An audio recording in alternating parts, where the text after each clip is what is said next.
Minister of Justice and Constitutional Development Mmamoloko Kubayi says it is incumbent upon all South Africans to protect institutions that uphold the rule of law, especially the NPA. This after she opened a case of fraud, impersonation and obstruction of justice following a Sunday World article that she says purported that she, Minister Ntshavheni, and President Cyril Ramaphosa were conniving with the National Prosecuting Authority to have Deputy President Paul Mashatile prosecuted.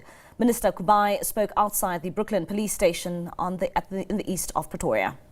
Today I came to Brooklyn police station to open a case in relation, and the case I've opened is for fraud, impersonation, obstruction of justice.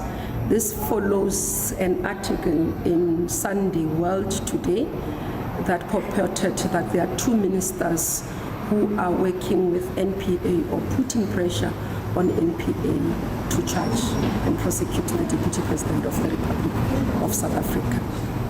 This as well was followed by circulating messages that bared few numbers that resembled my number, official state number, and also in that conversation it purports almost like myself. I'm talking to one of the employees at NPA, also dropping the name of Minister Ntshavheni and the President, making it as if the three of us have decided and are actually pursuing charges against the Deputy President.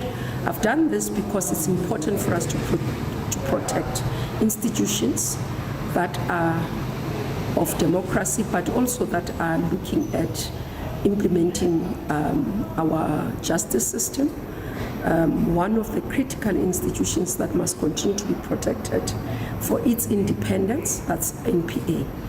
We have seen previously how the issues of state capture have compromised our institution to the point that they've come to collapse.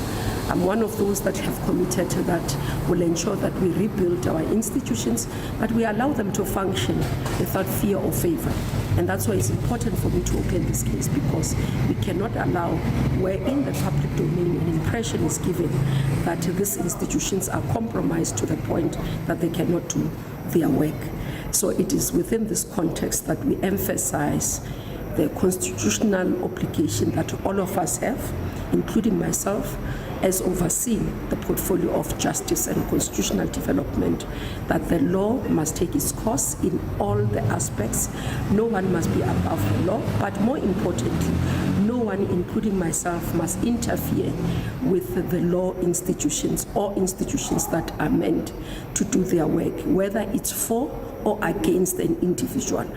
That must be dealt with. It's important that we emphasize to South Africans that we will not have political interference of any sort in the work of the NPA. And I reassure South Africans of my commitment to fulfilling my obligation and to abiding by my oath of office, to ensuring that I do what is expected, to ensure that the environment is conducive for public to access justice in this country.